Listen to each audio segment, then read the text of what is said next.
I'd love to know who presence is relevant for from your perspective. From my perspective, presence is relevant for everybody. And it's because, well, it's everybody who isn't a hermit. It's everybody who has some kind of interaction with other folks. And the reason for this is we impact folks, whether we're aware of it or not, whether we're conscious of it or not. And I think it's really easy for a lot of us to end up with the idea in our heads that presence is for the beautiful people, or, for the elites or something like that. And actually, the thing that I love about that little moment about for the beautiful people, what is beautiful is presence. Beautiful, sure, there's physical beauty, recognize that. But what's really amazing is anybody finding their presence, whoever they are, professionally, non-professionally. And actually, the people who have presence in their personal life as well as their professional life. It's about finding your higher resonance. Yeah, oh my gosh, I couldn't agree more. So many years ago, so Dean was making a movie and I was shooting some behind the scenes footage, and I was really enjoying interviewing the actors when they weren't in their role, and I was shooting anybody who was willing to. And I was bumping into so many people who love film, but who were saying, nope, absolutely do not interview me. I do not want to be in front of a camera. And like some of them were getting upset that I would even approach them and ask them for the possibility. Now, this was in conjunction with the acting workshop that Dean and I were working at the time. And I was like, no, your authentic self is really great. We just want to hear you talk about what you do on this set. And they were like, nope, absolutely not. So now, you got a lot of good footage. I remember looking at the footage. So was that just pulling teeth to get people to participate? Did you get them past that, or did you just find certain people who would and certain people who wouldn't? Because I loved what you got from people.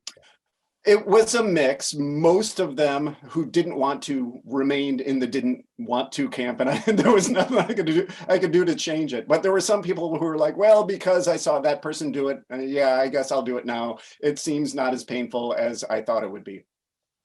But ultimately, what I think we're about here is kind of breaking down the barriers between the people who do feel comfortable in their own skin and the people who don't feel comfortable in their own skin. There's so many people who are like, boy, that would be great. And I'm just not that kind of a person. I've decided I am not that kind of a person. I think we all have the ability to present ourselves confidently, no matter who's in front of us, no matter who we're talking to, whether they're judgy or not. What's really going on is we're judging ourselves, and that's what's getting in the way. I'm on a one-man mission to get people to stop judging themselves. Well, that's pretty good. Now, to broaden that out to another man, the thing that I see is there's vulnerability that kicks in, and my version of that is I want people to build a different relationship with vulnerability, and essentially, business is our excuse to change the world, because the world that we see possible is one where everyone can embrace that vulnerability that goes with putting yourself out there and find the higher presence in all of your work, all of your relationships, at home, at work, because presence can be both authentic and something that you participate with. And I think that as a company, we seem to, everyone who's ever been part of SagePresence has been trying to help people across that vulnerability that holds them back. And, that business is just a fantastic place to focus on that.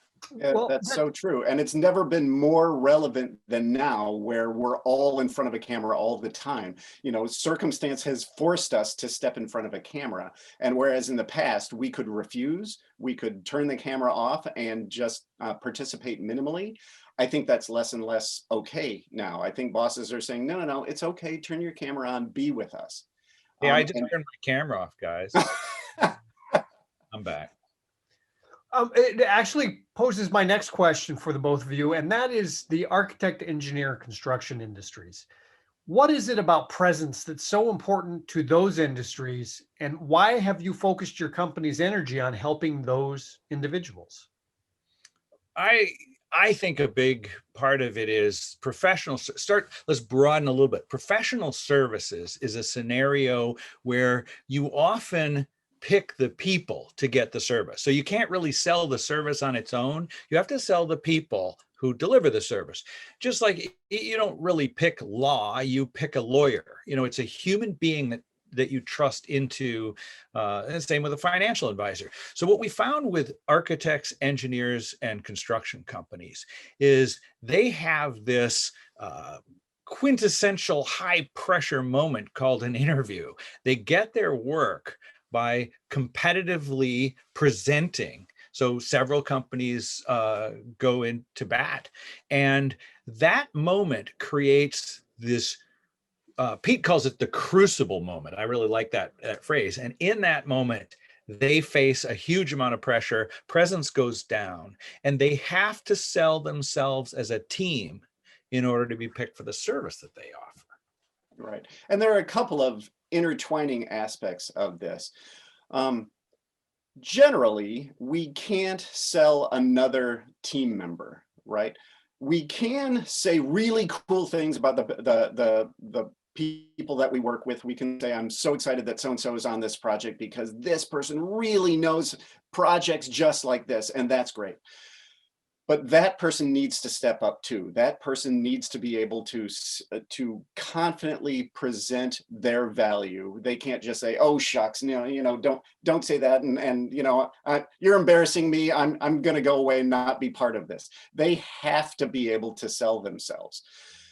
And when it comes to architects and engineers and construction folks, in general, they're not really wired to do that sort of thing.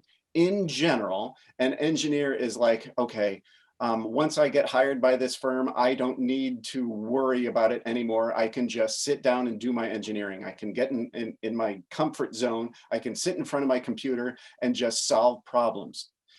And Pete, isn't part of this because, in the personality scheme, you've got your driver personalities and you've got your thinker personalities and inspirers and relators, the 4 personality types. A lot of the thinker types end up in architecture and construction, engineering for sure. And there's a certain personality type that isn't naturally leaning towards expressiveness. And so when expressiveness gets called on, a good percentage of the AEC world is at a disadvantage. What are your thoughts? What do you think about personality types? And as far as one of the reasons that the AEC industry, really benefits from. What's really kind of a nice, it lands as good news for a lot of the thinker types that we're talking about here, is you don't have to be something that you're not. We're not asking thinkers to throw away their tendencies and be this bombastic, inspiring speaker. All they need to do is get comfortable being in their skin and be able to communicate their thoughts in a concise way so that the people that they're talking to go, okay, this person knows what he's talking about. He's comfortable. I can work with a person like this. So it's really important in terms of how we get there to recognize there's concepts and there's details that support the concept. And what the personality types tend to gravitate is towards one or the other. So your driver types, your CEOs, the people you're often presenting to, they need the concept and they don't need as many details. So part of the trouble is your engineering mind, your project management mind is going to come in seeing the sea of details and you're going to start diving into them. And so what we're always trying to figure out is how do we give the concept to the concept thinkers? And how do we separate concept from details so that both happen, but I give my listeners what they need first, and I make sure that my preference doesn't keep me from giving them what they need, but my preference is part of it because we all need concepts and details.